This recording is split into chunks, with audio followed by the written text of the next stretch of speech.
Bonjour à toi, cher spectateur. Conjuring 3 sous l'emprise du diable ou Conjuring The Devil Made Me Do It de Michael Chavez.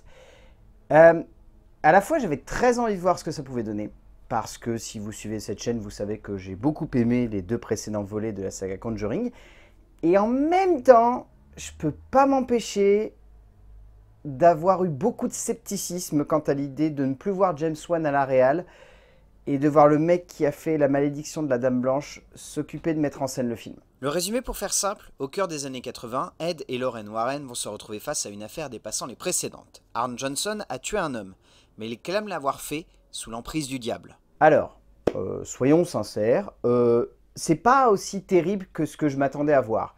C'est même plutôt bien foutu, et il faut bien avouer que si le long métrage n'est pas forcément à la hauteur des deux précédents volets, ça reste tout de même entraînant, et l'univers se tient à lui seul presque pour réussir à embarquer le film jusqu'au bout.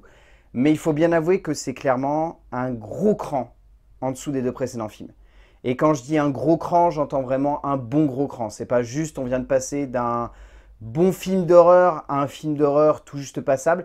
On vient de passer de deux films d'horreur qui avaient réussi à poser de nouvelles bases au genre et à faire en sorte que les Conjuring soient du cinéma d'horreur populaire, intelligent, fin et bien amené, à un film d'épouvante qui se tient, mais qui n'a pas grand-chose de plus à nous fournir.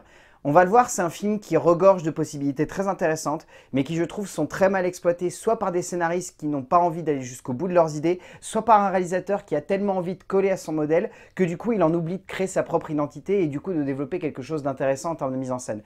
Et du coup, le long métrage a beau être sympathique, il n'en est rien de plus. Et pour moi c'est problématique parce que, ok, on passe un bon moment devant ce Conjuring 3, mais c'est la saga Conjuring. Et ok, ce qui a été fait à côté est pas ouf, mais Conjuring 1 et Conjuring 2 sont deux gros films d'horreur qu'on aurait pu s'attendre à quelque chose du même acabit avec ce Conjuring 3. Une saga, lorsqu'elle change de direction artistique, se retrouve forcément affectée, soit par une nouvelle manière de créer et de gérer ce qui faisait sa base, soit simplement décide d'explorer de nouvelles possibilités pour donner lieu à un divertissement offrant une nouvelle vision de ce que l'on connaît. Il est évident que Michael Chavez poursuit ce que James Wan a commencé, au cœur d'une œuvre n'allant pas forcément dans une direction surprenante, posant le long métrage comme une œuvre sympathique, mais où le brio et l'éclat des deux premiers films ne revient que sous la forme de vagues éclairs de génie, emmenés par un cinéaste qui domine la mise en scène, mais ne pousse rien de l'écriture. En termes d'écriture, donc le scénario est basé sur une histoire que James Wan a écrit avec le scénariste du long métrage, David Leslie Johnson McGoldrick, qu'il a ensuite réécrit donc seul. Il faut savoir que c'est un mec qui a déjà bossé avec James Wan, notamment sur le fameux Aquaman.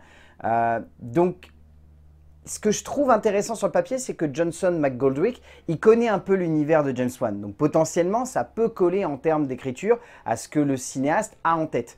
C'est un peu le cas. Car il faut bien avouer que le scénario de ce Conjuring 3 a sur le papier une base assez intéressante qui veut exploiter les personnages des Warren dans un autre contexte. Ce qui est une idée que j'apprécie beaucoup personnellement.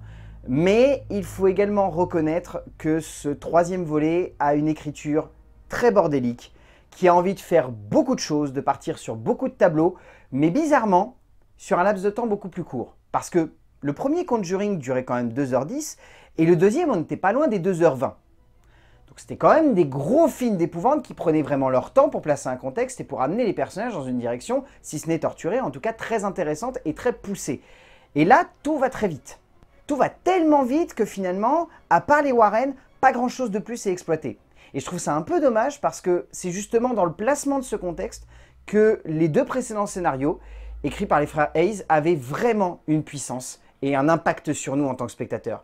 Et là, je trouve qu'il manque ça dans le scénario de Johnson McGoldrick. Il manque cet impact qui fait que par le contexte, on est tellement impliqué par ce qui se passe à l'écran qu'on ne peut pas décrocher les yeux de l'écran et se dire « si je décroche des yeux, il va forcément se passer quelque chose de mal ». Là, c'est une épouvante qui arrive à prendre forme, notamment par la place qu'ont les Warren, mais trop par la place qu'ont les Warren.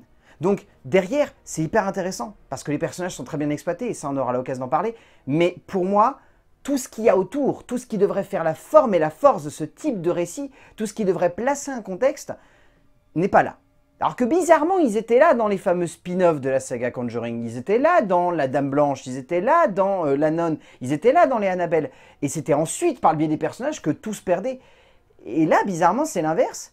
Et finalement, je me rends compte que ça a beaucoup d'impact sur la vision qu'on a du scénario. David Leslie Johnson McGoldrick nous offre une écriture qui veut explorer l'idée de jouer avec l'opposé des Warren, ce qui sur le papier est une excellente idée, puisqu'en soi, cela permet d'explorer un duel à hauteur des deux personnages, créant un affect dramatique et émotionnel plus poussé que sur les deux précédents scénarios. Mais cela n'est que la surface d'un script qui est extrêmement maladroit dans ses effets et dans sa dramaturgie, posant le scénario comme un essai intéressant sur le couple Warren, mais n'exploitant jamais justement la connexion qu'ils ont l'un pour l'autre, au-delà de la simple petite idée d'écriture jouant avec les personnages, mais n'amenant pas l'émotion escomptée. En termes de mise en scène, Michael Chavez, donc, qui avait déjà réalisé La Dame Blanche, ou en tout cas La Malédiction de la Dame Blanche, et qui avait proposé une mise en scène qui, je trouvais, était le seul point positif quasiment du long métrage, arrive ici à proposer une mise en scène qui est vraiment dans la pure veine de ce que James Wan a fait. Mais c'est également son plus gros défaut. C'est dans la pure veine de ce que James Wan a fait. Donc du coup, Michael Chavez a du mal à se créer une identité. Pour moi, c'est très problématique parce que par instant, j'avais limite l'impression de revoir le duo John R. Leonetti à la photographie et James Wan à la mise en scène reprendre place. C'est-à-dire qu'il y a des cadres qui sont quasi similaires à ce que James Wan a l'habitude de faire, mais genre beaucoup trop similaires. Et du coup, pour moi, c'est très problématique parce que, ok, c'est bien shooté, c'est bien filmé, et là-dessus, il n'y a rien à en redire. Michael Chavez, c'est un bon metteur en scène, il a un vrai rythme et une vraie ambiance qu'il arrive à placer, et franchement, rien qu'avec cette intro, on se sent embarqué dans le film. Mais est-ce qu'il ne le fait pas en cherchant tellement à copier James Wan que finalement, il n'a pas envie de se créer sa propre identité? Et quand il a quelques idées de mise en scène, rapidement ça s'efface pour reprendre le style de James Wan. Donc, en soi, encore une fois, c'est bien shooté, c'est très bien filmé, et c'est vraiment bien foutu. Mais est-ce que c'est pas au détriment d'un metteur en scène qui finalement perd de sa patte? C'est là le vrai problème que j'ai avec ce Conjuring 3. C'est un film qui, formellement parlant, est extrêmement bien foutu, mais veut tellement copier son modèle qu'il en oublie d'avoir sa propre identité. Et honnêtement, c'était ce que je craignais. Et finalement, ça s'est avéré être le cas. Mais derrière, ça n'enlève rien à ce que Chavez arrive à mettre en scène à l'écran. Michael Chavez est un peu plus maître de sa mise en scène que sur La Malédiction de la Dame Blanche, permettant ainsi à son cadre de transmettre une peur dans la pure veine de ce que James Wan cherchait à faire au travers de ses longs métrages, exploitant plus la profondeur de son cadre que la peur surgissant face au spectateur. On ne pourra pas non plus dire que le cinéaste brille à chaque instant, le film utilisant une caméra embarquée parfois assez indigeste et compliquée à accepter, mais parvenant tout de même à construire une scénographie reposant sur une angoisse bien dosée, plus à hauteur des personnages que fantasmagorique ou fantastique, donnant à cette horreur une forme humaine. En termes de casting, comme toujours, je trouve les castings des Conjuring très bien foutus. Je trouve par exemple que Ruairi O'Connor ainsi que Sarah Catherine Hook sont tous les deux très bien. Ils arrivent à porter des personnages avec beaucoup de justesse, même si par instant ils sont un peu en roue libre, ça passe quand même.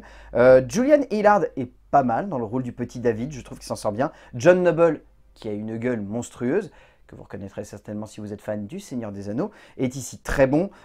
Eugénie Bondurant également a une interprétation assez tétanisante d'un personnage assez énigmatique que je vais vous garder un petit peu mystérieux.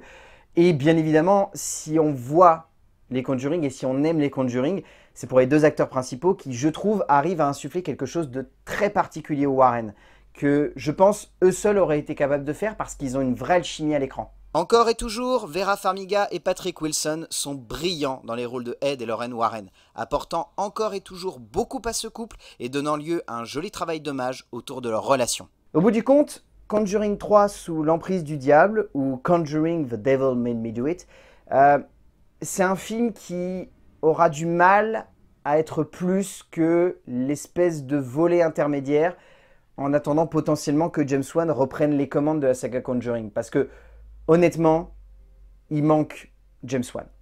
Il manque James Wan pour que le film soit aussi imposant que ce qu'il aurait pu être ou ce qu'il aurait dû être. Après, honnêtement, sur le territoire américain, le film a un impact particulier parce que cette histoire est extrêmement connue. Bien au-delà des Warren, elle a eu un impact et une résonance dans la presse et dans la culture populaire. Donc je pense que, en soi, le film aura un impact particulier sur le sol américain. Nous, avec notre regard de français, peut-être qu'on va regarder ça d'un œil lointain et se dire que cette histoire, ça n'est qu'une énième histoire des Warren et qu'elle n'a peut-être pas autant d'impact finalement que le cas Enfield, qui pour moi était un espèce de sommet qui, au travers du deuxième long métrage, avait fait de la saga Conjuring un espèce de modèle de l'horreur populaire moderne.